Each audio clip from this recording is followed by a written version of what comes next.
تمام مخلوقات میں سے سب سے زیادہ شرف اور عزت والی، سب سے زیادہ کمال اور فضیلت والی مخلوق اللہ تعالیٰ نے بنی نوع انسان کو بنایا ہے۔ جب انسان پیدا بھی نہیں ہوا تھا، ابھی اپنے باپ کی صلب کے اندر تھا، اپنے باپ کی پشت کے اندر ایک ناپاک قطرے کی صورت میں تھا، تو اس وقت اس کا بوجھ اس کے باپ نے اٹھایا ہوا تھا۔ اس وقت یہ اپنے باپ کی پشت پر سوار تھا، پھر یہ اپنے باپ سے اپنی ماں کے رحم کے اندر منتقل ہو گیا، تو ماں نے اپنی پیٹ کے اندر اس کو اٹھا کے رکھا، اس کو سوار کر کے رکھا۔ پھر جب یہ دنیا کے اندر آیا تو کبھی ماں کی گود اس کی سواری بنی، کبھی باپ کے کندھے اس کی سواری بنی۔ اس کو اللہ تعالیٰ نے کتنی عزت عطا فرمائی،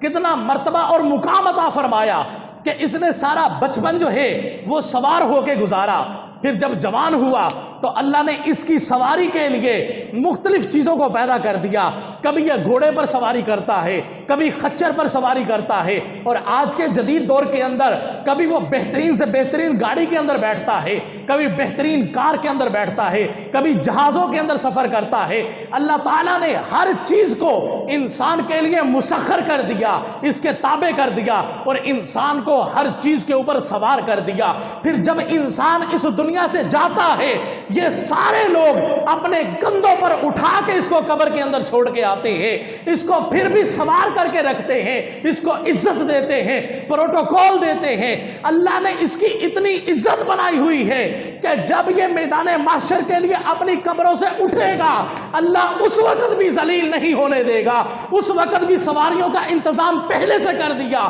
یہ دنیا میں رہتے ہوئے جتنی قربانیاں کر کے جائیں گے، اللہ تعالیٰ قیامت والے دن قبر سے لے کر حشر تک کے لیے سب کو اس کی سواریاں بنا دے گا۔ یہ وہاں رب کی بارگاہ کے اندر حساب دینے کے لیے بھی جائے گا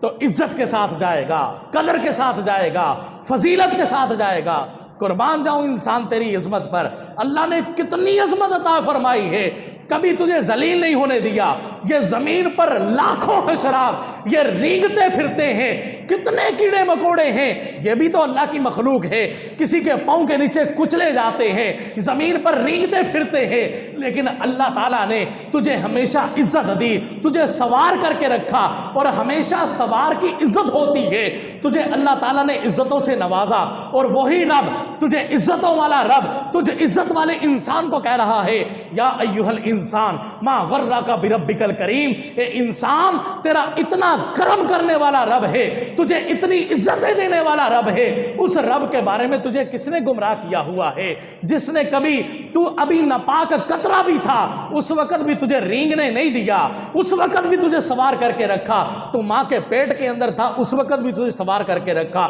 تو بچپن کے اندر تھا، لڑکپن کے اندر تھا، جوانی کے اندر تھا، سارے معاملات کے اندر تجھے رب نے سوار کر کے رکھا، تجھے باعزت کر کے رکھا، تجھے شرف عطا فرمایا۔ کسی مخلوق کو اتنی عزت نہ ملی جتنی عزت تمہیں عطا فرمائی۔ تو دنیا سے جاتا ہے، لوگ کندھوں پر اٹھا کے لے کے جاتے ہیں، وہ دنیا کا جتنا مرضی گناہگار انسان ہو، سارے کے سارے لوگ اس کو کندھوں پر اٹھا کے لے کے جاتے ہیں، اسے سب سے آگے رکھ کر اس کی نماز جنازہ ادا کرتے ہیں۔ اللہ تعالیٰ نے